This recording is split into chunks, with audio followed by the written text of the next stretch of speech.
En l'an de grâce 2018, le duc de Savoie créa, entre autres, son propre podcast. Celui-là même. Depuis, il perdure, traversant le temps comme une épée à deux mains traverse les côtes d'un pourceau. Car, fatigué d'entendre la même soupe servie, encore et encore par de vils faquins sur de fades et disgracieuses vidéos YouTube, il dut innover.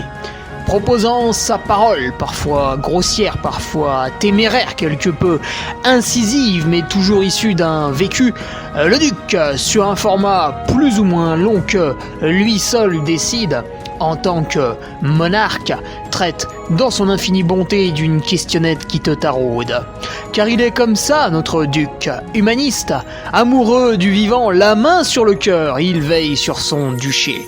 Puisses-tu, ici, passer un bon moment assis en tailleur au coin du feu ou cavalant sur ton fidèle destrier vers de nouvelles aventures. Pose donc cette hallebarde, débarrasse-toi de ton home et nettoie les taches de sang de ce visiteur qui, troublant ta quiétude, s'est vu embrasser le mur afin de savourer pleinement la divine parole.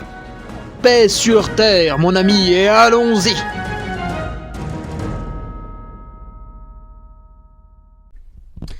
Et bonjour à toutes et tous, on se retrouve aujourd'hui pour un nouveau podcast, le numéro 161, et pour l'occasion, écoutez, j'étais de passage chez Baou, j'en ai profité pour interpeller Gilles, qui est l'un des 3 fondateurs, qu'on présente rapidement au début, et voilà, pour poser quelques questions sur Baou, parce que quand même, c'est une marque qui s'est bien développée, malgré l'épisode Covid, etc., qui est assez jeune, moins de 5 ans.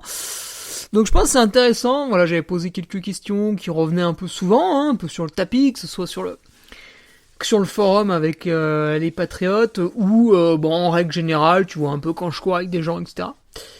Donc on a essayé de tout aborder, quelques projets futurs également, donc voilà, podcast sympathique je pense, puis ça fait toujours plaisir de venir un peu justement comprendre comment ces marques fonctionnent, voilà, la taille, l'échelle du truc, c'est pas une multinationale, vous l'aurez compris. Donc ça fait du bien aussi, je pense, même pour le consommateur lambda, on va dire, de mettre un peu une voix, un peu un nom là sur la personne qui est un peu derrière, qui chapeaute un peu tout ça. De comprendre un peu, voilà, pourquoi ils font ça, où est-ce qu'ils vont, Donc, voilà, ça vous fera un peu entrer dans l'histoire de la marque, dans les problèmes qui ont été à surmonter, etc., qu'on doit encore surmonter. Donc voilà, plein de petites choses, un peu de tout, et puis si c'est un truc qui a plu, si ça éveille chez toi, jeune auditeur averti, quelques questionnettes, eh bien écoute, pourquoi pas, lors de ma prochaine visite, se faire une petite V2. Voilà, je pense que je vais retourner les voir un peu avant le 90 du Mont Blanc, et puis sans aucun doute avant l'UTMB, voilà, où ils seront d'ailleurs exposants comme Gilles nous l'expose. Oh là là, génial. Alors sinon, pour l'introduction, comme d'habitude, bien sûr, à chaque fois, un grand merci aux 2 nouveaux patriotes, évidemment à tous ceux qui restent, que sont Benoît Répéti et Zilba. Voilà, Zilba. Merci à eux de nous rejoindre. Voilà, ils ont pu goûter un peu à tout le contenu qui est là-dessus depuis un bon moment. La revue de presse tous les lundis. Et celle de ce lundi, oh là là, qu'est-ce qu'elle était bonne, qu'est-ce qu'elle était savoureuse. Au moins une dizaine de résultats de course à vous faire partager. Bien sûr, il y a eu sur cette revue de presse un retour sur les Golden Trail Series et une interrogation puisque on se demandait justement pourquoi les Golden Trail Series qui rassemblent un plateau d'athlètes. Bon, faudrait qu'ils arrêtent de dire incroyable à chaque fois, parce que incroyable c'est quand on voit une chose incroyable une fois, puis après ça devient normal. Un bon plateau d'athlètes. Pourquoi ils font un tel bid médiatique? Puisque alors toi, eux te disent que non, parce qu'ils évoluent dans leur monde, mais moi je cours avec tout un tas de gens totalement différents toute la semaine. Il y en a quand même beaucoup qui savaient pas que la course avait lieu. C'est-à-dire qu'ils se sont même pas posé la question s'ils allaient la regarder ou pas. Ils le savaient pas. Ils le savaient pas qu'il y avait la rentrée de la plus grande compétition, de la compétition, on va dire, entre guillemets, sur trail court, la plus relevée au monde. Voilà, ils savaient pas que c'était la première manche ce week-end-là. Donc ça, c'est un problème. Donc voilà, tout un débat sur cette revue de presse qui bien sûr va continuer sur le forum où chacun va y aller de son petit commentaire que tu ne vois pas évidemment si tu n'es pas patriote, voilà, c'est bien fait. Et puis vendredi, eh bien enfin, ça y est, le retour d'un bel article nutrition. Là, je l'ai encore relu ce matin, voilà. 11 pages de kiff et de bonheur avec Sébastien Diffenbrom qui nous propose le ravitaillement en amont de la course, donc plutôt la gestion de l'alimentation, tu vois, en amont de la course, et évidemment pendant. Alors, ce que j'aime beaucoup avec Sébastien, c'est qu'en première lecture, tu te dis ah ouais, c'est facile. C'est pas compliqué en fait. Il y a rien de fourbe, de maléfique ou de magique ou de ce que tu veux. Il y a juste des choses simples, énoncées clairement, mais si on y réfléchit bien, on ne les fait pas. Donc là, très très bel article à lire plus d'une fois, parce que je vous le dis, à première lecture, on a l'impression de « Oh, mais c'est ce que je fais !» Et après, on réfléchit, on fait « Ah putain, non. Ah oui, mais ça, non. Ah oui, non, mais ça, j'avais pas quantifié. Ah oui, non, mais ah oui, là, j'avais oublié. Ah oui, ah merde, ouais. » Donc voilà, très très bel article, voilà, ça paraîtra ce vendredi évidemment. On va retoucher une bricole, tiens, pour qu'ils soient encore plus sympas. Et puis, bah voilà, pour mes chers patriotes, voilà, ça va leur faire bien plaisir. Patriote qui court, hein, puisque, là là, j'en ai cité combien là dans la revue de presse qui était sur des compétitions. Puis déjà sur le Swiss Canyon Trail, on était 7 si je ne m'abuse. Donc voilà, quelle belle dynamique sur ce Patreon. Alors ce week-end, bah justement, d'abord j'ai fait mon retour en compétition lors du Swiss Canyon Trail. Et bien ce week-end, je fais mon retour micro en main avec le trail du Montgrel, c'est une première édition. Voilà, petit trail intimiste, très sympathique du côté de la Bridoire, proche Novalaise, juste derrière le massif de l'Épine, là où il y a Chambéry, etc. Un trail, voilà, vous allez partir de la Bridoire, il y a une première bosse si on peut dire, et puis après vous allez monter en haut de ce qu'on appelle les 3 pylônes, c'est le fameux Montgrel. Et là-haut, bah, vous avez une vue absolument superbe, et sur le lac d'Aiguebelette, et sur le lac du Bourget en même temps. Donc là, bah, les photos sont fabuleuses. 33 bornes, 1700, voilà, tout à fait abordable. Si vous êtes un peu juste, 11 km 500 D+, champêtre. Voilà. C'est ce week-end, c'est dimanche, vous tapez Trail du Montgrel dans Google, vous tombez immédiatement sur le site d'inscription. Voilà, il reste des dossards, c'est totalement incompréhensible après la période qu'on a vécue, donc prenez ces dossards, hein, plutôt que d'attendre, je sais pas moi, un signe de Dieu ou quoi que ce soit. Non, la reprise a bel et bien lieu, elle est là, on n'attend plus que vous, donc inutile de se cacher derrière tout un tas d'excuses. J'ai vu tout le monde cet hiver qui disait « Oh là là, les dossards me manquent !» Eh ben ils sont là, donc faut y aller maintenant. Allez, au turbin, c'est à vous de jouer. Et puis ce soir, petit live UTMB, alors là c'est pas du tout de mon ressort, hein, c'est vraiment l'organisation de l'UTMB qui propose un live, je pense donc sur leur page Facebook, peut-être YouTube, c'est pas du tout moi qui gère, hein. Par contre, ils m'ont embauché en tant que speaker. Alors déjà, ça me fait plaisir que ces organisations nous permettent de retravailler un peu plus, parce que c'est vrai qu'avec les organisations qui se sont décalées, etc., on perd énormément de contrats cette année. D'ailleurs, il y a des courses, je ne sais pas qui va les animer. Bon, c'est pas grave. Donc voilà, écoutez, ça rajoute une petite journée de travail pour moi. Ça me fait d'autant plus plaisir. Et ça me fait plaisir parce que ce live UTMB, si vous voulez, il est proposé par l'organisation pour permettre justement aux coureurs de comprendre un peu mieux les nouvelles règles qui normalement sont simplifiées. Si tu me suis, il y a 2 semaines, la semaine dernière, pardon, t'avais entendu mon live avec Michel, mon podcast, putain, je suis totalement perdu, avec Michel Poletti qui justement dépiautait un peu le système. Voilà, normalement c'est plus simple, mais c'est vrai que il faut expliquer longtemps. Donc on va en profiter, live UTMB, c'est mercredi soir, version française de 18 à 20h. La version anglaise, c'est pas moi, hein, forcément. Le but, c'est que les gens comprennent. Donc rendez-vous déjà ce soir, hein, à 18h, sur la page Facebook de l'UTMB.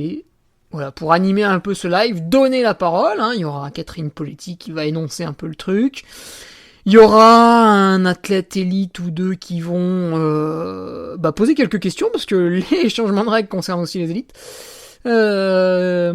puisque les qualifications sont différentes là aussi, et puis Des organisateurs aussi seront là. Voilà, je vais avoir le script tout à l'heure. Les organisateurs seront là aussi. Donc je vais donner la parole un peu à tout ce petit monde. On va essayer de faire en sorte que ça ressemble pas au plateau TV lamentable que propose BFM TV, CNews, où tout le monde parle en même temps et c'est n'importe quoi, on s'entend plus. On se crie dessus, enfin c'est d'une débilité sans nom. On dirait des gosses à la maternelle. Je ne rigole pas, hein, je passe souvent devant à l'entraînement. C'est des gosses à la maternelle. C'est affligeant. Rigolez pas, hein, c'est avec vos impôts qu'on les paye.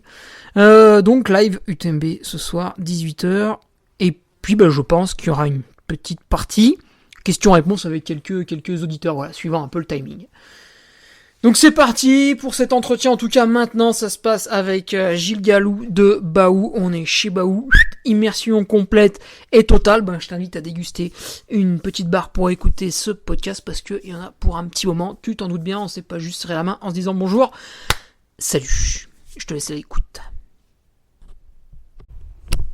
Hop, alors bonjour à tous, et bien aujourd'hui je suis encore avec... un acolyte pour ce podcast, mais pas n'importe lequel, puisque je suis avec Gilles, un des fondateurs de la marque Baou. Gilles, alors est-ce que tu veux nous dire deux mots justement sur cette spécificité, puisque tu n'es pas seul à la tête d'une entreprise, mais la création et la poursuite, hein, puisqu'ils sont toujours là, tes collaborateurs, c'est fait à plusieurs. Ouais, salut Hugo et merci de ta venue. Donc, Baou, en fait, ça fait déjà 4 ans maintenant qu'on a lancé la marque. Et bon, comme tu le sais, on est trois cofondateurs. Donc, moi, en fait, j'ai toujours travaillé dans l'agroalimentaire et plutôt dans des multinationales. Et à titre perso, si tu veux, j'avais déjà basculé dans une consommation beaucoup plus écologique, qualitative. Et j'avais beaucoup envie aussi d'allier ma passion des sports de montagne. Et c'est comme ça que j'ai rencontré en fait aussi donc Benoît Nave, donc notre nutritionniste, et Johan Comte, donc notre chef étoilé. Et on a vraiment partagé une vision commune, qui est de dire aujourd'hui dans la nutrition sportive, il y a sûrement moyen de faire quelque chose de mieux que ce qui existe. Puisqu'en fait, là je te parle il y a 4-5 ans. Il y a 4-5 ans, il n'y avait pratiquement pas de produits bio. Tu avais des listes d'ingrédients qui étaient longues comme le bras. Tu savais pas trop d'ailleurs d'où venaient nécessairement les ingrédients. Et puis tout ça était beaucoup de trucs ajoutés, des sucres ajoutés, du sirop de glucose, du sirop de riz, des céréales, etc. Et en fait, on a construit ensemble une vision qui est de dire, voilà, on peut allier la performance avec ta santé, et notamment ta santé sur le long terme. C'est-à-dire qu'une fois que tu évacues le sucre ajouté, que tu évacues la céréale, qui est souvent d'ailleurs pas très bonne qualité, les céréales industrielles, une fois que tu évacues les produits ultra transformés et que tu te concentres vraiment sur des vrais aliments, donc ça fait du fruit, des oléagineux, des légumes, des plantes, des épices, de l'huile d'olive, et bien en fait tu as quelque chose qui est très proche de ce que tu pourras avoir dans ton placard à la maison. Et en fait, nous, on voit pas vraiment une différence entre la nutrition sportive et puis l'alimentation de tous les jours. Voilà, c'est un petit peu ce qu'on essaye d'expliquer aux gens. Et bon, ça marche plutôt bien jusqu'à présent. Oui, tu fais bien de le préciser, justement, c'est cet aspect long terme, puisque moi, je m'entraîne avec un ami, il se reconnaîtra s'il écoute le podcast, il a 21 ans, tu vois, il est dans les études. Et lui, en fait, quand ça va plus à l'entraînement, donc il part, il court, etc. Et dès qu'il a une fringale, un coup de moins bien, parce qu'il boit quasiment pas, il se ravitaille pas, il mange un Mars, et ça repart. Mais pourquoi ? Parce que c'est du one shot, c'est parce qu'il a 21 ans, tu vois, il est dans la jeunesse, dans la fougue, et après, c'est une fois que tu vas vouloir durer dans ton sport, que tu vas commencer à t'intéresser justement à toutes ces choses-là. Et donc, tu vas te rendre compte que plus tu avales, on a toujours cet exemple aussi du coureur qui va sur un ultra, c'est de moins en moins le cas, mais qui va avaler un gel, puis hop, ça va pas à nouveau, hop, il ravale un gel, hop, on a l'impression qu'il est sous une petite perfusion, tu vois, qu'on remet à chaque fois, alors que là, on va être plus justement sur du long terme, et aussi sur une stabilisation de la glycémie, on y reviendra tout à l'heure, mais ces barres Baou qui sont complètement naturelles, donc pour que vous ayez un goût sucré, on a ajouté des fruits, des choses comme ça, on s'est cassé un peu la tête, là où certains bombardent sirop de dextrose, et et du coup, vous n'avez pas de variation de glycémie. Justement, c'est ce qu'on recherche sur les efforts longs. Moi, je suis là, je parle un peu de trail, mais vous avez d'autres athlètes aussi. Oui, on a des athlètes dans... Alors c'est vrai qu'historiquement, on a beaucoup de trailers qui nous ont rejoints, parce que c'est vrai que c'est une communauté qui est très ouverte à tout ce qui tourne autour du bio, de l'écologie, qui s'intéresse beaucoup à la nutrition. Donc c'est vrai qu'on a pas mal d'athlètes. Pour moi, il y a le plus connu, on a Xavier Thévenard, on en a quand même pas mal. Mais on va aussi avoir des gens dans le ski alpi, dans les sports d'eau, la voile, la planche à voile. Donc on a Thomas Goyard par exemple qui est sélectionné pour les JO de Tokyo. Et en fait, Baou, ça convient effectivement à tous les sports. Donc effectivement, il y a beaucoup de sports d'endurance, mais même pour des sports plus performance, ça peut convenir. Alors je te fais un petit scoop parce que c'est pas de nos athlètes, mais Daniil Medvedev consomme nos produits. Il les a consommés sur le cours de Roland-Garros pendant tout le championnat, et en fait il les consomme, il les achète régulièrement. Il en a déjà tu lui as fait une réduction quand même? On n'a pas fait de réduction. Il a déjà passé 5 commandes sur le site depuis le début de l'année. On communique pas dessus, mais ça nous fait plaisir parce que voilà, c'est la preuve que ça répond vraiment à un besoin. C'est vrai que les tennisman alors, il y en a beaucoup quand même, j'ai quelques amis dans le milieu. Il y en a beaucoup qui se reposent sur leur talent, tu sais, c'est un peu comme le football, une fois que tu as un toucher de balle, tu maîtrises, tu perces assez vite, etc. Donc tu mets un peu de côté l'entraînement, la nutrition. Et après, je pense que c'est surtout avec Novak Djokovic qui a beaucoup parlé de ses régimes alimentaires, et du coup ça commence à mettre un peu des idées dans la tête à certains. Alors, un mot sur justement les 3 personnes qui sont à la tête de Baou. Donc, Gilles, toi tu es là avec nous. Il y a Benoît Nave qui est votre nutritionniste, qui est aussi un très bon ostéopathe, mais qui travaille également en tant que nutritionniste, il consulte, et Johan Comte qui est chef cuisinier. Donc là, chef cuisinier, quelle entreprise de bar énergétique a un chef cuisinier? Je pense que c'est assez rare. Du coup, qu'est-ce que c'est le but du jeu? Est-ce qu'il y a Benoît qui arrive et qui dit bon les gars, pour la performance, il faut manger ça, ça, ça et ça. Derrière, Johan il passe, il dit bon Benoît t'es gentil, mais là ce que tu proposes c'est pas très bon. Moi comment je vais travailler ça? C'est des goûts qui n'existent pas, etc. Et puis alors ils se mettent d'accord, et puis toi d'un coup tu passes derrière, tu fais hop, vous avez vu le prix que ça coûte là, ce que vous avez choisi? Attention, on peut pas y vendre ça, faut... Donc il y a ça fonctionne un peu comme ça, il y a toute une synergie entre les 3. Ben, c'est exactement ça, t'as tout dit. Donc Benoît, il nous donne effectivement les compos qu'il faut avoir, les ingrédients qu'il privilégie, les ingrédients qui sont blacklistés, donc on n'a absolument pas le droit d'utiliser. Il y a les plus connus comme effectivement tout ce qui est sucre ajouté, tout ça, on travaille pas avec ça. Tout ce qui est fibres dures, céréales, tous les produits laitiers qu'on n'utilise pas. Il y a d'autres choses, par exemple comme la cacahuète, qui est pas très recommandée non plus d'après lui. Donc on essaye vraiment de suivre ces recommandations. Et puis après, inversement, il fait aussi très attention à des choses comme l'équilibre acido-basique. Je sais que c'est aussi un sujet que tu suis un peu. Pour qu'on ait un bon équilibre aussi là-dessus dans les produits. Donc il y a vraiment plein de dimensions. Et après, Johan, en fait, l'idée de base, c'était aussi un peu apporter un peu de fun dans ce marché de la nutrition, parce qu'en fait, surtout il y a 5-6 ans, les goûts, c'était quand même très standard. Enfin, je veux dire, il n'y avait pas beaucoup. On voyait apparaître une barre amande, ça y est, c'était la folie. Voilà. Bon, voilà, je te parle même pas de mettre des plantes ou des épices, encore moins de l'huile d'olive vierge extra, ou des choses comme ça. Et donc, l'idée, c'était vraiment d'apporter une surprise, une surprise de goût. Et Johan, ce projet, ça lui a beaucoup plu parce que Johan, historiquement, c'est aussi un sportif. Il a vécu à Cham pendant un certain temps, donc il est aussi passionné de sport de montagne. Donc, il a tout de suite adhéré au projet. Et en fait, on a trouvé nos marques assez vite. En fait, quand on travaille sur un projet, en général, on est tous ensemble. Sur la construction des recettes. Et moi, je viens aussi, du coup, avec aussi Fanny, notre chef de produit, on vient un peu tamponner tout ça pour que, déjà, ce soit payable au niveau des ingrédients.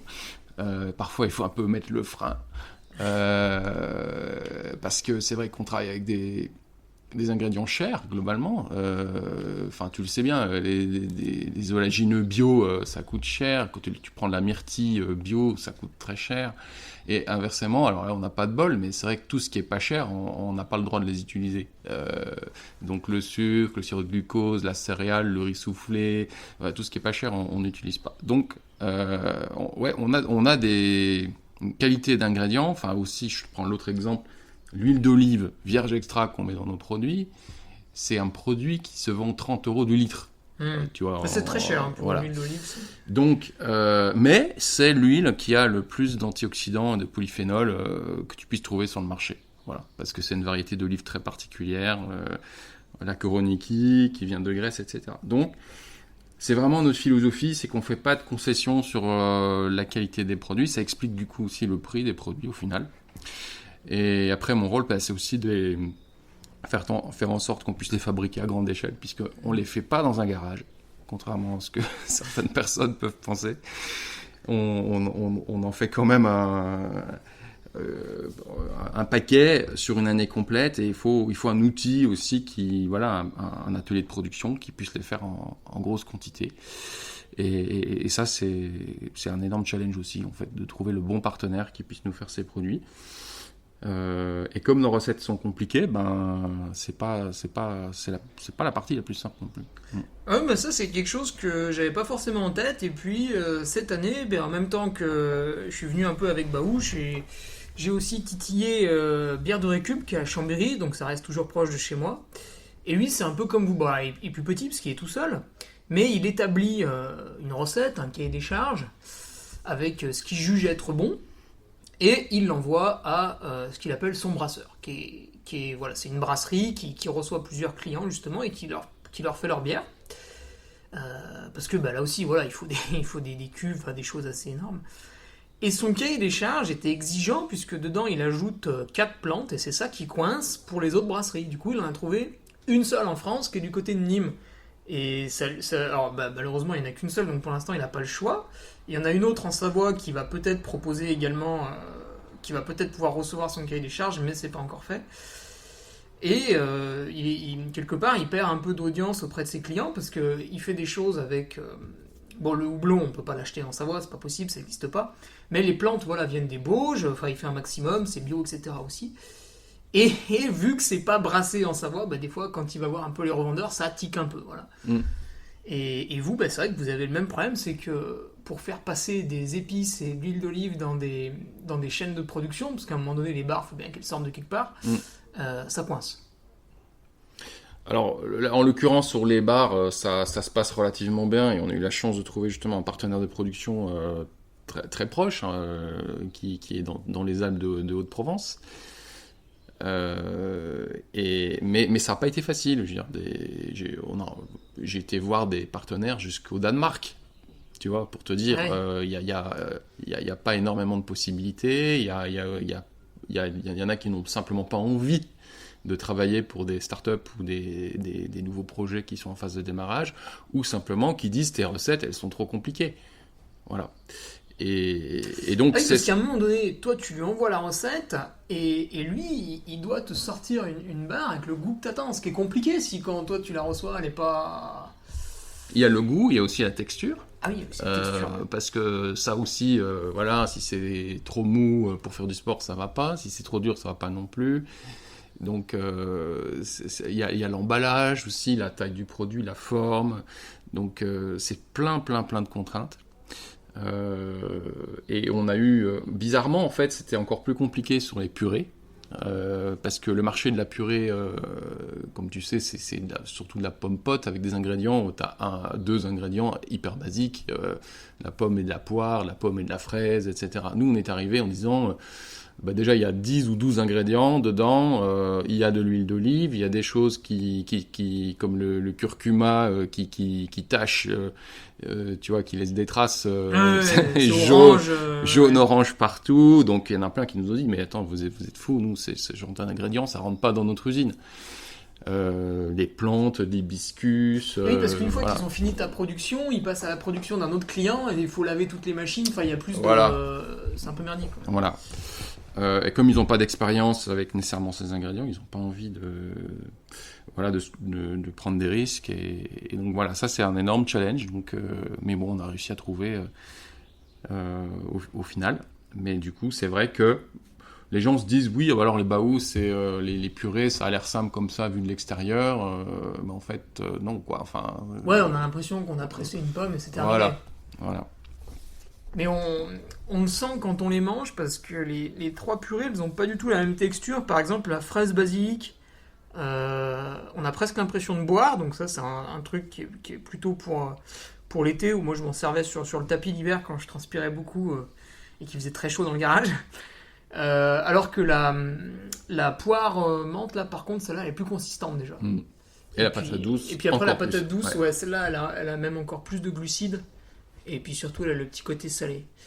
Donc on se rend compte que, oui, c'est pas les mêmes. Parce que par exemple, tu parlais de pommes-potes, on peut prendre n'importe quel goût, c'est toujours la même texture. Souvent, voilà. Donc, mais bon, c'est lié à la qualité des ingrédients de base que tu as. Et j'ai même envie de te dire, d'une récolte à l'autre, tu vois, d'une fois à l'autre, t'as pas toujours les mêmes fraises. C'est comme quand tu vas au magasin. Ah, c'est ça. Tu vois, la maturité, elle n'est pas toujours exactement pareille. Donc, tu peux aussi avoir des légères différences d'une production à l'autre. C'est normal, c'est la nature qui est faite comme ça. Et là, vous mettez une contrainte parce que tout est bio. Ouais. Et du coup, c'est très compliqué puisque vous pouvez pas aller voir, par exemple, le producteur du coin qui travaille peut-être d'une très bonne manière sur une très bonne parcelle, mais pour X raisons, voilà, il n'a pas le label bio, etc., etc. Du coup, vous êtes obligé parfois d'aller voir des gens spécialisés dans le bio, mais qui du coup sont un poil plus loin que celui à qui vous aviez pensé, etc. C'est ça.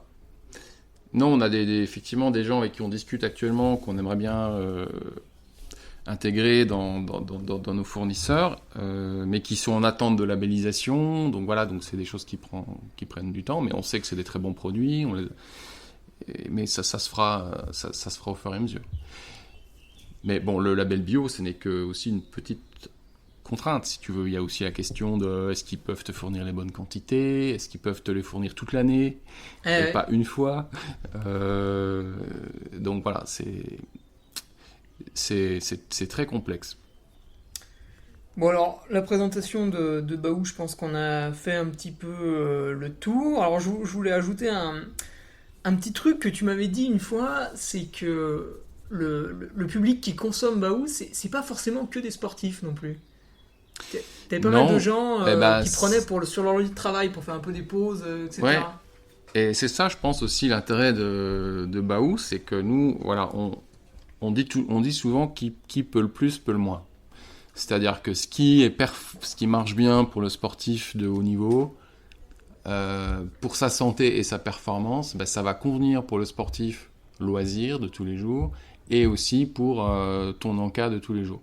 Pourquoi ? Parce que comme tu es sur des choses très simples, les aliments que tu connais, etc., il n'y a aucune raison que tu ne puisses pas les prendre comme encas. Et c'est ça qui est intéressant. C'est vrai qu'il y a d'autres produits de nutrition des grandes marques qui sont connus depuis longtemps, dont tu penserais jamais à les prendre comme goûter l'après-midi. Ah non, parce que c'est très sucré, ta glycémie part en flèche d'un coup. Autant prendre un pain au chocolat, quoi, du coup. Voilà. Et justement, moi, l'utilisation, alors j'ai pas pu trop le faire pour l'instant, puisque je n'ai pas eu le droit d'être speaker sur les compétitions, étant donné que c'était interdit. Mais ça me sera parfois très utile. Quand je suis speaker tout le week-end, voilà, d'habitude, je prends quelques bananes et quelques noix de cajou dans la voiture. Mais on s'en lasse un peu, tu vois, à la longue, là, après 4 ans au micro. Ça fera pas de mal de consommer quelques baous de temps en temps. Parce que speaker, des fois, on attend on attend une bonne dizaine d'heures d'avoir une petite pause pour manger le plateau repas. Puis, des fois, on a un bénévole tout content, l'été, quand il fait 40 degrés, qui nous amène à 14h la tartiflette. Et là, c'est un combat. Ouais. Parce qu'au-delà d'être un plat, ça me gêne pas de manger une tartiflette, mais quand il fait très chaud, des fois, c'est peu adapté le repas d'après-course. Parce qu'en général, ils aiment bien faire un truc un peu terroir pour les coureurs. Et le speaker qui souffre de la chaleur, autre chose comme ça, il a peut-être moins envie. Ouais. Alors justement, on a traversé une période pas marrante. Bon, apparemment, ça se calme un peu.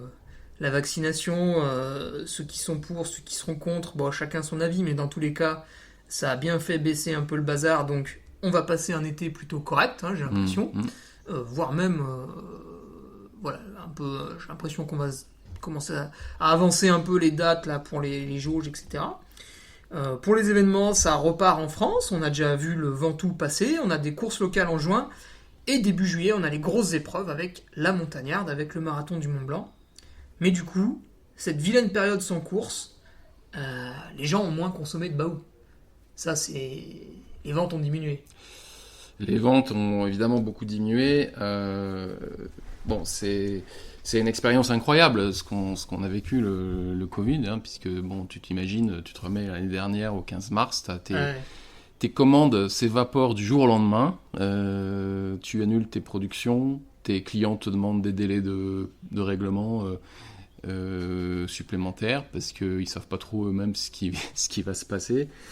Effectivement, t'as plus de courses, et puis en fait, on parle toujours des courses, mais en fait, c'est même le reste. C'est-à-dire, tu disais, toi, oui, Baou, c'est bien pour un encas, mais quand t'es chez toi, que t'es en télétravail, Oui. et en plus que tu peux pas aller marcher à plus d'1 kilomètre, t'as absolument plus besoin de barres énergétiques. Oui. Donc, la consommation globale, si tu veux, elle est, dans ces périodes-là, elle est quasi nulle.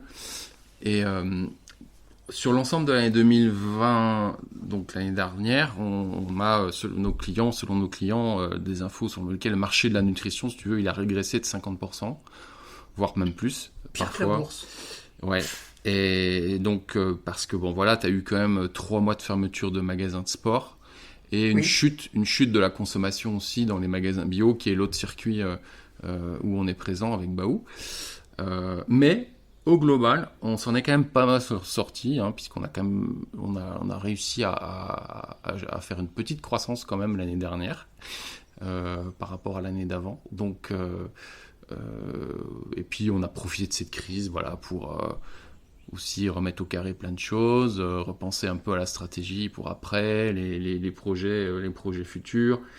Et c'est vrai que là, cette année, ça repart très fort. Donc, malgré le fait que le début d'année, on a eu encore beaucoup de restrictions, et que toujours, enfin, on n'a eu pas encore d'événements majeurs jusqu'à maintenant, mais on a actuellement, là, fin mai, on a doublé notre activité par rapport à l'année dernière, de la même période.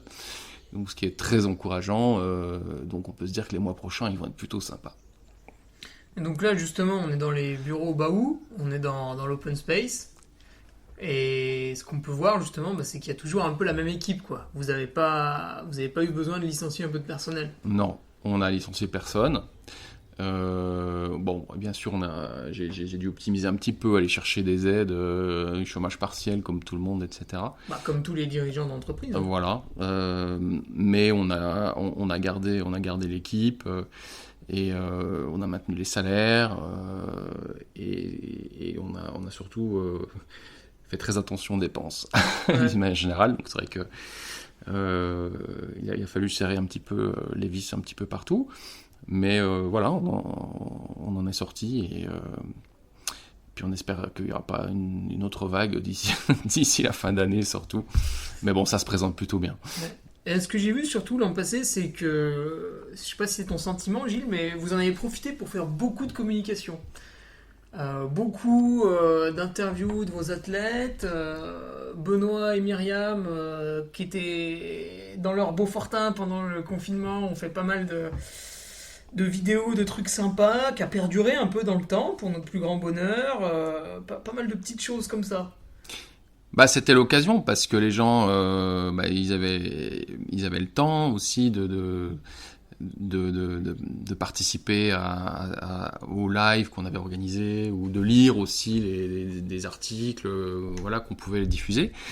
Et puis en plus, c'était une période où les gens, ils étaient reconscientisés sur leur santé aussi, tu vois, ils étaient vraiment demandeurs de ce genre d'infos. Et c'est vrai que ça a resserré les liens avec nos fans, quoi. Donc c'était vraiment le bon moment pour faire ça. Et Et voilà, donc ça nous a permis de repartir encore plus fort aussi, tu vois, quand tout s'est déconfiné juste après. Parce que c'est vrai qu'après le premier confinement, en juin, juillet l'année dernière, on a bien, très très bien fonctionné. Ouais, là, Ouais. j'ai repris aussi sur des compétitions et c'est vrai que je crois qu'il n'y en a pas une seule où il restait des dossards. Mm. Il y en a quelques-unes qui ont quand même été surprises, des petites courses régionales qui d'un coup atteignaient leur jauge qu'ils avaient écrit sur le papier de manière symbolique mais qu'ils pensaient jamais atteindre. Donc c'est vrai on avait passé un bon été et puis bon, bah, malheureusement c'était reparti derrière mais bon il n'y avait il y avait pas de vaccin pour nous aider l'an passé. Est-ce que du coup, tu disais, vous avez serré un peu les vis, peut-être qu'en démarrant en 2020, vous aviez des projets à mener en 2020 qui ont été abandonnés, mis de côté, que tu ressors maintenant? On n'a rien vraiment abandonné. On a été retardé dans le lancement des purées qui devait sortir en mars, donc au début de la crise. Et au final, elles sont sorties en mai-juin. Mais on a rien vraiment euh, décalé. Voilà, donc ce qui était prévu a été lancé. Donc cette année, on est venu du coup avec notre barre protéinée, les barres enfants. Mais bon, tout ça est préparé de longue date en fait. Hein. C'est souvent une question qu'on nous pose, c'est quoi la durée de développement d'un produit, mais en fait c'est plutôt de l'ordre d'un an, un an et demi, tu vois. Ah ouais. Donc ce qui sort maintenant, on y bosse déjà depuis très longtemps. Euh, donc voilà, donc non, on n'a pas été vraiment empêché dans nos lancements. Bah justement, tu l'as déjà dit, vous avez sorti la barre Kids avec la barre protéinée. On va commencer par la barre Kids, parce que barre protéinée, on a déjà vu, mais alors des barres énergétiques pour enfants, est-ce qu'il y a des marques qui font ça? Ben, à notre connaissance, pas vraiment, et c'est pour ça qu'on l'a fait. Déjà, le premier constat, si tu veux, c'est que déjà tous les enfants font du sport. Ah bah, ils Euh, bougent tout le temps. voilà, à l'école, dans les mercredis après-midi, le week-end en club, etc. Et quand tu regardes finalement ce qu'on donne aux enfants pour aller faire leur sport, qu'est-ce qu'on met dans leur sac à dos? Eh ben, c'est de la barre chocolatée, voilà, c'est des produits. Enfin, c'est pratiquement mission impossible de trouver un produit déjà sans sucre ajouté pour un enfant.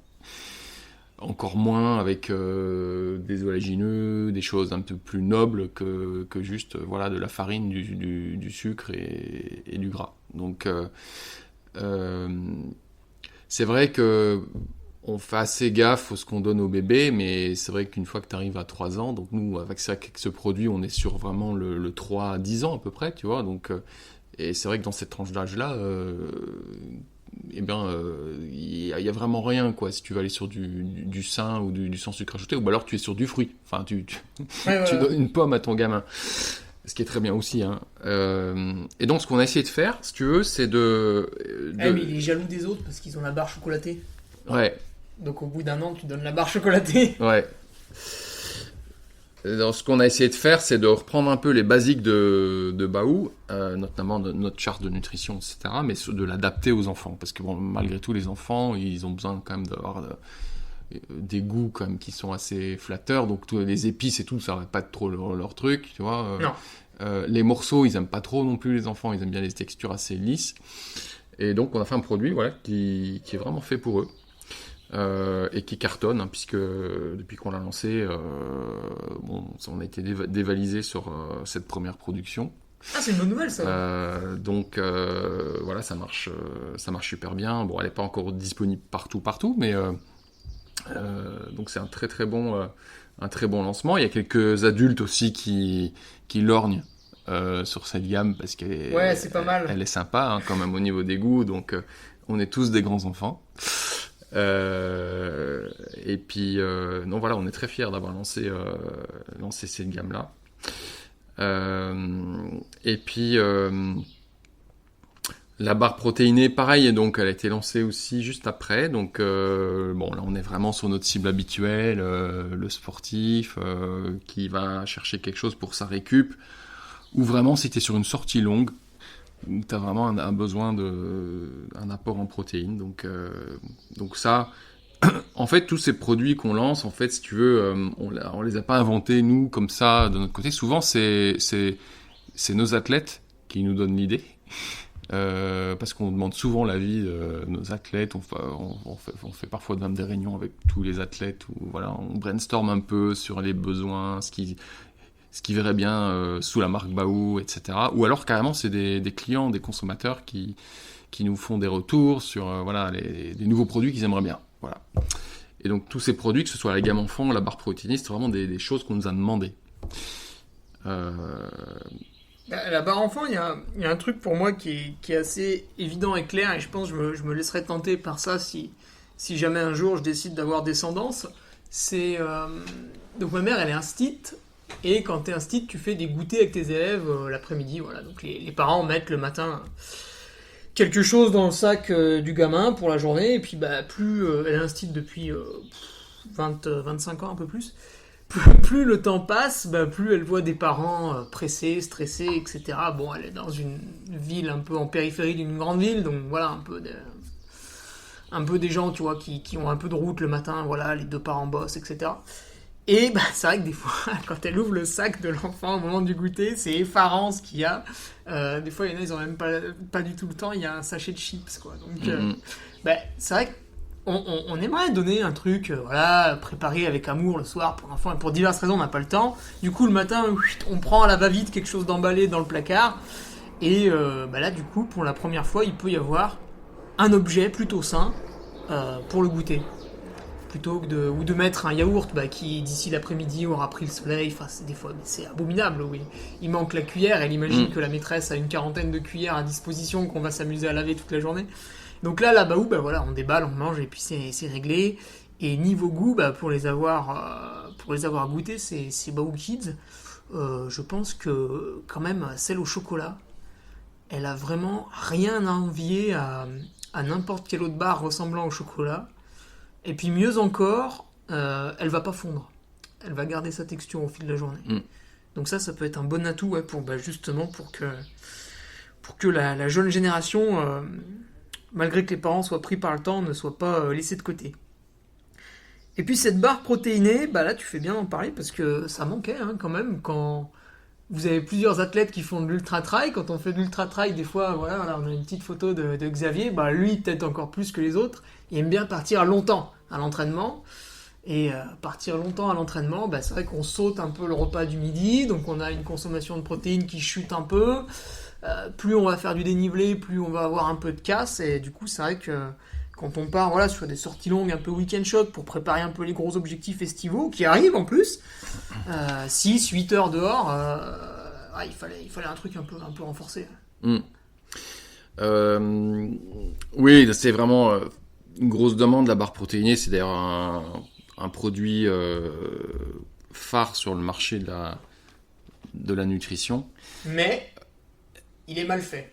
Mais en fait, l'image de la barre protéinée, c'est vraiment la barre de muscu, quoi. En fait, c'est un peu dans l'imaginaire des gens, c'est ça. Et donc souvent, ça va être des produits à base déjà de protéines d'origine laitière, on va dire. À base de produits laitiers, très souvent. Pire encore, la fameuse whey. Oui, justement, cette whey, c'est un déchet du lait. C'est-à-dire que le lait, on choisit d'en consommer, on choisit de pas en consommer. Il y a des producteurs de lait bio, etc. On peut trouver chaussure à son pied si on aime le lait. Mais la whey, c'est un déchet du lait. Donc c'est pire que quelque chose de mauvais déjà. Ouais. Bon, après, il y a aussi les problèmes de digestion qui sont d'une manière générale liés avec les produits laitiers et que nous on veut pas utiliser. Donc on s'est dirigé tout de suite sur une protéine végétale. En l'occurrence donc c'est la protéine de graines de courge. Et du coup c'est pas le même prix que la whey. C'est pas du tout le même prix que la whey, donc elle est bien entendu bio, elle est bien entendu aussi d'origine européenne, donc la nôtre vient d'Autriche en fait, en toute transparence. Et je te dis ça pourquoi ? Parce que même en bio, en fait, si tu fais attention, l'origine des protéines végétales bio, ça peut être la protéine de pois, protéine de riz, etc. Dans beaucoup de cas, tu vas voir, ça vient de Chine. Donc les gens ne le savent pas nécessairement, mais donc on a aussi veillé à trouver quelque chose qui soit qui soit bien identifié, proche en termes d'origine. Donc là, testé sur une barre du coup qui a 23% de protéines. Donc, et donc, quand tu manges une barre protéinée Baou, c'est l'équivalent d'un œuf en protéines. C'est facile à retenir. Et donc, effectivement, sur une sortie longue, ça va t'apporter de la protéine, ça va aussi un peu caler ta faim. Et en récup, après, c'est super pour ta récup musculaire. Après une sortie. Ouais, si on a un peu de route voilà. après la sortie, ou si on a fait son sport en finissant le travail et qu'on a un peu de route pour rentrer, etc. Et, le problème justement de ces barres protéinées, et bon, ça, les industriels, c'est facile, hein, ils rajoutent tout un tas de saloperies pour pallier à ce problème, c'est que la protéine, de base, a un goût qui est mauvais. Et c'est très sec. Et ça, c'était votre défi. Ouais, donc là, on est très fiers d'avoir cette texture qui est très moelleuse. Donc, puisque tu as donc cette barre, elle est combinée avec de l'abricot, du romarin. Donc, on a une texture au final qui est vraiment, vraiment agréable. Et donc, on voulait vraiment éviter le côté béton d'une barre protéinée classique, quoi.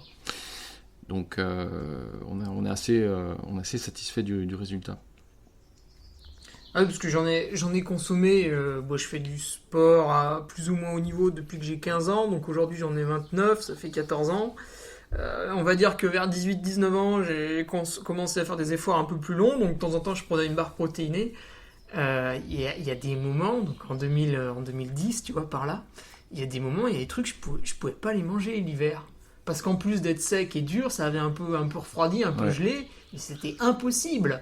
Et aujourd'hui, si vous voulez des barres protéinées avec des goûts chocolat très mielleux, très coulants, etc., vous en avez sur MyProtein, à des prix tout à fait raisonnables, mais quand vous regardez la liste des ingrédients, déjà, ça vous prend un peu de temps, parce qu'il y en a beaucoup, et vous vous dites que, en fait, oui, il n'y a pas que de la protéine, il y a quand même énormément de sucre à côté, donc il faut se méfier aussi, ouais. Et c'est un vrai défi, la barre protéinée. Autant une barre énergétique, on va mettre un peu de fruits, un peu de légumes, elle va passer toute seule et vous avez réussi à en faire 8 différentes qui sont excellentes. Autant sur la barre protéinée, vous avez dû faire un peu de retour en arrière, non? Parce que j'avais goûté un essai, je crois, en 2020. J'avais fait un retour, j'avais pas aimé. Oui. On a mis très longtemps à développer celle-là. Donc, Ouais, complexe. Et aujourd'hui, pareil, les gens, ils ont apprécié ou pas? Qu'est-ce que ça a été les retours des premières ventes? Pareil, pour te dire, on est en rupture de stock sur la barre protéinée. Donc, on attend la prochaine production qui va arriver dans 15 jours. Donc, non, elle marche très très bien. D'accord, ouais. Ouais, je pense que là, en plus, avec les reprises des entraînements, des courses longues, en plus, là, cet été, ça va être le produit de l'été. Et justement, cet été, les courses reprennent. Je sais que vous avez été exposant à la Maxi Race. Bon, malheureusement, elle a été décalée à fin octobre, donc c'est pas pour tout de suite. Vous avez été exposant à l'UTCAM, ça approche, la nouvelle édition. Est-ce qu'on a d'autres courses prévues comme ça où on pourra retrouver Baou? Vous pourrez nous retrouver sur le marathon du Mont Blanc, sur l'UTMB, bien sûr. Et après, on sera également donc, sur la Maxi Race, comme tu dis, donc, qui est décalée fin octobre. On aura le Roc d'Azur, toujours au mois d'octobre. La Saint-Élion, peut-être les Templiers, c'est pas encore bouclé. Et puis, on est aussi partenaire du THP, que tu connais. Ah, mais malheureusement, qui a été décalé aussi fin octobre. Fin octobre, en même temps que la Maxi Race. Ouais. Voilà. Alors, c'est deux publics différents, parce que c'est pas la même région, mais... Moi, je suis animateur sur les deux et je pourrais être à aucun des deux. C'est compliqué, ce décalage, mais vital pour les orgas. Donc, Et donc, on est également partenaire de l'Ultra 01. Ah, qui a lieu, qui s'est décalé légèrement pour esquiver le couvre-feu. Et donc, rappelle-moi la date, Gilles. C'est le 9 juillet, si j'ai les bonnes infos. Ouais, c'est ça. 9 juillet, parce qu'ils ne sont pas décalés au premier week-end de juillet. Donc, ça doit être le 9, 10, 11. Justement, exposant sur ces courses, c'est un double avantage pour les consommateurs parce qu'il peut venir acheter directement sur le stand, ça évite un peu les frais de port. Vous, ça vous arrange parce que vous avez aussi une dimension un peu écologique à Baou, sur voilà, vous essayez de faire produire vos bars le plus proche possible de chez vous. C'est d'abord pour travailler avec des locaux, mais c'est aussi en pensant à l'impact carbone de la barre. Oui, et après, c'est aussi le contact, en fait, le contact qu'on a avec nos fans, nos bowers, comme on les appelle. Ils sont en général ravis de pouvoir nous rencontrer, de venir discuter, un peu comme toi tu le fais aujourd'hui là avec moi, mais c'est vrai qu'ils sont curieux de savoir comment on a fait les produits, pourquoi on les a fait comme ça. Donc et nous ça nous fait énormément de retours, ça nous donne plein d'idées aussi sur ce qu'il faut faire pour les améliorer, pour des nouveaux produits. Donc oui, il y a le côté évidemment se faire connaître et puis vendre des produits sur place, mais c'est aussi, pour nous, c'est une espèce aussi de gigantesque enquête aussi de satisfaction, en fait, tu vois, d'aller sur ces événements. Et puis, bon, effectivement, on a toujours des offres aussi. C'est vrai que c'est intéressant d'aller acheter sur le salon, puisqu'on essaye aussi de faire des offres sympas pour que, voilà. Ouais, c'est un peu le but du jeu, c'est un peu voilà, on est sur l'événement, on se fait plaisir, et puis les gens qui ont fait l'effort de venir participer à l'événement, ils sont un peu récompensés, etc. Je parlais de cette dimension un peu écolo. Alors bien sûr, on essaie tous de réduire à droite à gauche le max qu'on peut, sans non plus tomber dans... Enfin voilà, hein, pour réduire la pollution, il faudrait se suicider et ce serait fabuleux, il y aurait plus de problème. Mais c'est un peu extrême, on va essayer de trouver des alternatives. Vous allez modifier un peu les emballages là, c'est ça ? On va les modifier, tu veux dire ou... Ouais, j'avais vu passer un petit prototype. J'ai peut-être pas le droit de le dire, c'est pour ça. Non, c'est-à-dire qu'on regarde en permanence, si tu veux. Bon, là, en fait, en l'occurrence, j'ai pas d'annonce à te faire sur les emballages. Ouais, mais on regarde en permanence des nouvelles solutions, d'emballage. La purée, elle a un emballage. La purée, on a pris la gourde, en fait, qui est la plus écologique actuellement disponible. Donc, en l'occurrence, elle est faite à 85% de canne à sucre, donc une matière végétale, alors que d'habitude, c'est plutôt de l'aluminium, quoi, ce genre de produit. Sur les bars, là, c'est vraiment la question qu'on nous pose tout le temps, mais pourquoi vous n'avez pas des emballages en papier pour les bars, etc. Donc, ou un autre matériau qui est plus écologique. On fait plein de tests dans tous les sens, et on attend d'avoir quelque chose qui soit vraiment concluant, c'est-à-dire qui préserve le produit. C'est-à-dire que pour l'instant, on n'a pas encore un matériau qui fait que la barre puisse se conserver dans le temps. Parce qu'en fait, il faut quand même savoir que dans une barre Bao, tu as 70% d'humidité. Tu vois, c'est pas comme un biscuit, tu vois, qui est cuit. Qui va pas bouger. Qui va pas bouger. Donc une barre Bao, si tu veux, si tu la mets dans un emballage qui est pas complètement hermétique, au bout de 2 jours, tu peux plus la manger. Elle est dure comme du béton. Ah ouais. Donc c'est ça qui est difficile à faire comprendre aux gens, c'est qu'on peut pas prendre des risques sur un emballage aujourd'hui qui fonctionne pas. Et dès qu'on aura trouvé la solution, on la lancera, on sera les premiers à la lancer. Mais c'est une vraie contrainte aujourd'hui, c'est la réalité. C'est comme les gens nous disent, mais pourquoi vous vendez pas des baos en vrac ? Tu vois, dans les silos, dans les magasins bio, tu vois, tu pourrais mettre en vrac pour éviter l'emballage. Oui, bah voilà, je te dis, au bout d'un jour, elles sont immangeables. Voilà. Donc, mais on travaille tout ce qu'on peut sur des encres végétales, sur du papier recyclé, sur la réduction de l'emballage. L'encre que tu mets sur l'emballage ? Oui, les encres qu'on utilise, que ce soit là-dessus. sur les boîtes en carton, etc. Donc, on utilise aussi des fournisseurs, aussi des imprimeurs qui sont, tu vois, on a un imprimeur qui est basé en Isère, donc qui est proche de chez nous, plutôt que d'aller prendre quelqu'un à l'autre bout du monde, tu vois. Enfin, donc, on essaye de jouer là-dessus aussi. Et cette compote avec 85% de sucre de canne, je la mets dans quelle poubelle alors quand je veux... Parce que tu vois, on veut des trucs, des machins, des produits qui se recyclent, qui sont ceci, cela, mais à un moment donné, en fait, c'est aussi nous qui devons faire le bon geste de mettre dans la bonne poubelle. Alors, bon, là, honnêtement, les gens qui nous écoutent, à mon avis, ils font les choses bien, mais dans le lotissement de mes parents, toujours pour citer un exemple que je connais.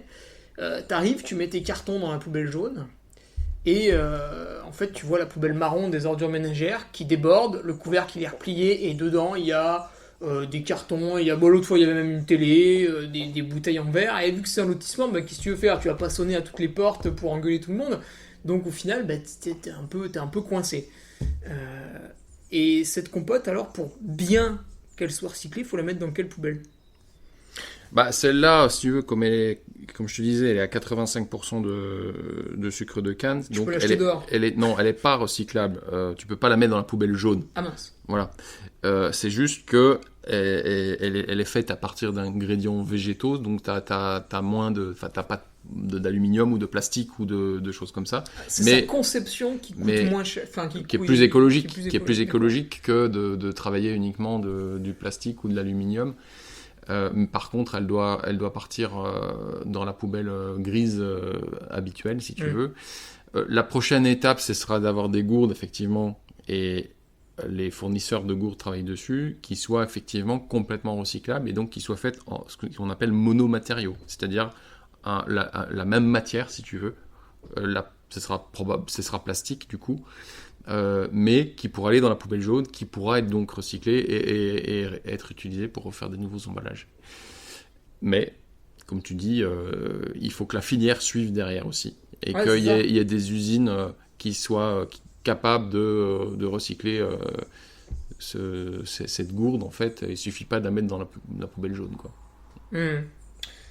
Qu'est-ce qu'on pourrait voir venir? Parce que cette année, bah, quand même deux nouveautés avec la barre Kids, avec la barre protéinée. En plus, on se relance un peu après une année Covid. Est-ce qu'il y a encore d'autres projets dans la sphère Baou? Alors, moi, à titre personnel, je pense qu'aussi, tu vois, sur les événements, les gens ont dû te faire un peu la remarque. À quand une boisson Baou?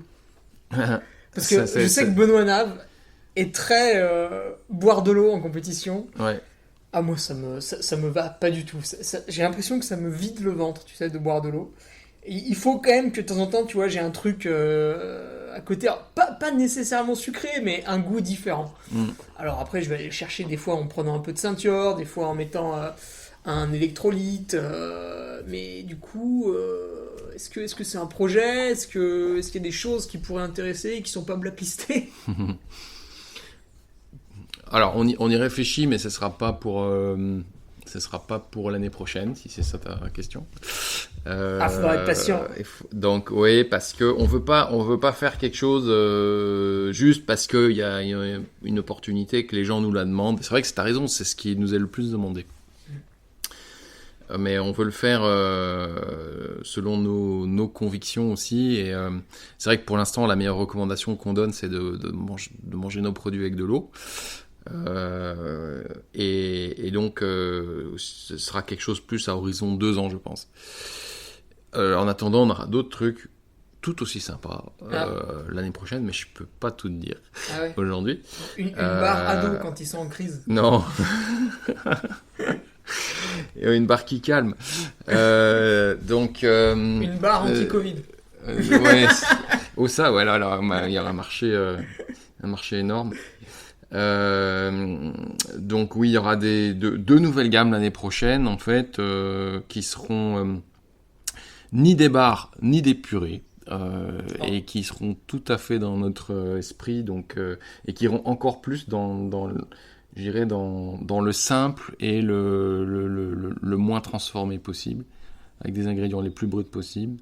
Mais voilà, je peux pas t'en dire beaucoup plus, mais ce sont vraiment des choses très différentes de ce qu'on fait aujourd'hui.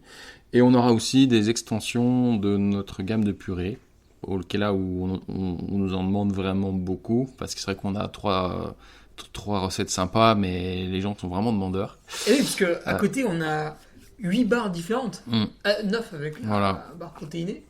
Donc niveau barre, il y a du goût. Hein, vraiment, il y en a pour tous. Mais du coup, niveau purée, c'est vrai qu'il n'y en a que 3 à côté. Donc on aura 1 à 2 nouvelles recettes de purée, donc une fruitée et une salée aux légumes. Et c'est pour Xavier, ça. Donc je peux te faire un coupe aussi, c'est que toute la gamme de purées va être relancée, parce qu'en fait, ce qu'on nous dit, c'est qu'elles sont tellement bonnes qu'ils en voudraient un peu plus dans chaque gourde. Donc, on va avoir 50% de produits en plus. On va passer de 63 grammes à 90 grammes pour le même prix qu'aujourd'hui. Alors, c'est intéressant. Comment tu donnes au consommateur plus de produits alors que lui ne te donne pas plus d'argent? Après, c'est une combinaison à la fois d'une décision que nous on prend de faire un effort sur le prix de ce produit, si tu veux, au niveau de notre marge. Et est-ce que le producteur il voit que ça se vend bien, donc quelque part il fait un effort lui aussi? Et c'est aussi en fait ce qu'il faut aussi savoir, c'est que dans le prix final d'un produit, il y a bien sûr les ingrédients, mais l'emballage coûte cher aussi, surtout dans le cas d'une gourde. C'est quand même beaucoup plus cher qu'un film de bar, par exemple. Et la fabrication, si tu veux, l'atelier de production, etc., coûte cher aussi. Donc en fait, c'est aussi une démarche écologique finalement de dire on va aussi mettre plus de produits dans l'emballage. Si tu veux, ça fait quand même globalement moins d'emballage par rapport à la quantité de produits. Et donc c'est ça aussi qui, au final, nous permet si tu veux, d'offrir ce plus, si tu veux, pour le même prix et d'avoir une quantité plus important. Et puis c'est vrai que ça nous permet aussi d'augmenter du coup l'apport en calories globalement, puisque dans une purée t'as moins de calories au poids que dans une barre. Tu transportes pas mal d'eau, mais après l'utilisation elle est différente aussi. Je vois par exemple, mon ultra je l'ai mal fini, donc si tu veux à la fin j'en suis venu à manger un bout de saucisson avec un bénévole en discutant de la météo. Mais sinon, quand je finis un ultra de manière tout à fait correcte, j'ai beau m'être alimenté correctement toute la course, à la fin quand même, ton ventre, que ce soit avec les chocs, etc., mastiquer, ça devient difficile, la salive, ça devient difficile. Et à ce moment-là, tu peux bombarder en purée parce que justement, il y a une grande teneur en eau à l'intérieur et ça coule tout seul, quoi. Mais c'est vrai que c'est pas la même utilisation en fait. C'est peut-être ça aussi des fois qu'il faut un peu expliquer sur les stands, etc. Vous avez plusieurs outils en fait, on peut dire, pour la performance. Et suivant la situation, ils vont pas s'utiliser pareil. Moi j'ai quand même un confort intestinal la majeure partie du temps qui est exceptionnel. Je peux à peu près tout manger n'importe quand, enfin pour l'instant. Mais j'ai des amis, tu vois, avaler la moitié d'une purée, c'est un effort pour eux déjà. Ouais. Pas l'effort. Moi j'ai du mal à le comprendre, mais on n'est pas tous fait pareil, donc ça dépend des gens. J'avais pensé à un truc en même temps, mais j'ai oublié. Et c'est pas ça. Je sais pas, qu'est-ce que tu veux ajouter, Gilles? Écoute... Ah oui, si, j'avais une anecdote. Voilà, c'est ça, j'y ai pensé quand on parlait des purées. Vous avez déjà sorti la recharge, ce que vous appelez la recharge chez les purées. Donc là, elle est très gros, ça fait 330 millilitres. C'est conséquent. C'est fait pour recharger les petites, c'est ça. C'est ça. Alors, avec Nicolas Martin, qui est athlète Baou aussi, tu sais ce qu'on a fait de la recharge? On a fait une longue sortie de vélo avec, et on l'a mise dans le dos. Et ça a duré toute la sortie. Il y avait un peu de seuil à faire en côte sur 6 heures. Je peux te dire qu'elle est revenue vide. Ça fait le job. Ça fait le job aussi. Ça aussi, c'est un truc qu'on nous avait demandé. Et on va sortir une petite flasque cet été là, qui sera dédiée justement à ça, où tu pourras la remplir avec ton éco-recharge pour tes sorties. Pas mal, Voilà, une flasque qui ressemble à une flasque d'hydratation en fait. Peut-être 125 millilitres, 200. Comme ça. 200. Voilà, et tu pourras mettre ta purée dedans. D'accord, ça c'est pas mal. Il y a des marques comme Authentic Nutrition ou Meltonic qui avaient fait un peu des choses comme ça, où tu pouvais transvaser leurs produits ou que t'achetais en gros, etc. Ça c'est bien aussi. On a tout dit, du coup on va retrouver Baou sur le marathon du Mont Blanc. C'est très bientôt. Oui, c'est un peu. On est ravis de retourner sur des événements après autant de temps. Et le fait qu'il soit décalé le marathon du Mont Blanc, ça va pas coincé pour vous? Si c'est décalé d'une semaine? Non, pourquoi? Si vous aviez d'autres événements de prévus? Non. Parce que, quand même, se déplacer sur le marathon du Mont Blanc, il va falloir que tu prévoies une équipe. Est-ce que tu y vas, toi, Gilles, d'ailleurs? Oui, j'y serai. D'accord, donc toi, t'es là avec ton équipe. Du coup, vous allez... parce que vous êtes salarié, vous allez bosser le week-end. C'est aussi une particularité. Et t'as dû le décaler d'une semaine, ça posait pas de soucis? Non, mais tu sais, on était tellement dans l'incertitude que on s'est mis dans un mode très flexible. Hein. Si tu veux, il y a pas si longtemps, on savait même pas si on allait y aller tout court. Donc, Ouais. Et oui, parce que eux non plus ne savaient pas s'ils pouvaient organiser. donc voilà. Donc on est ravis de pouvoir aller revivre les ambiances des événements.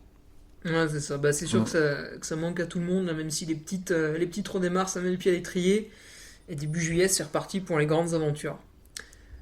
Bah Gilles, merci. Si tu veux ajouter quelque chose, c'est le moment. Sinon, moi je pense que j'ai un peu fait le tour. Hein. Eh ben, écoute, j'étais ravi d'échanger avec toi. Les questions sont super intéressantes. Donc, j'ai cru comprendre que c'était des questions qui t'avaient été remontées par tes patriotes, Voilà. qui sont très curieux d'en savoir plus sur Baou. Donc, écoute, je te souhaite aussi une super saison pour la suite. Bah merci. Bah, on se croisera au marathon du Mont Blanc, puisque je serai sur le 90 le vendredi. Et si tout va bien, bah, je pourrai arriver en milieu d'après-midi pour vous voir. Voilà. Salut Gilles. Super, salut Hugo.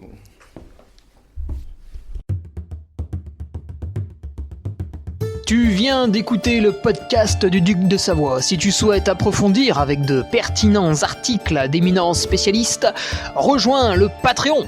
Tu feras ainsi partie, en tant que fidèle patriote, de la très prestigieuse Duke Army. Si l'humour est ton leitmotiv et que tu n'as peur de rien, viens sur l'Instagram.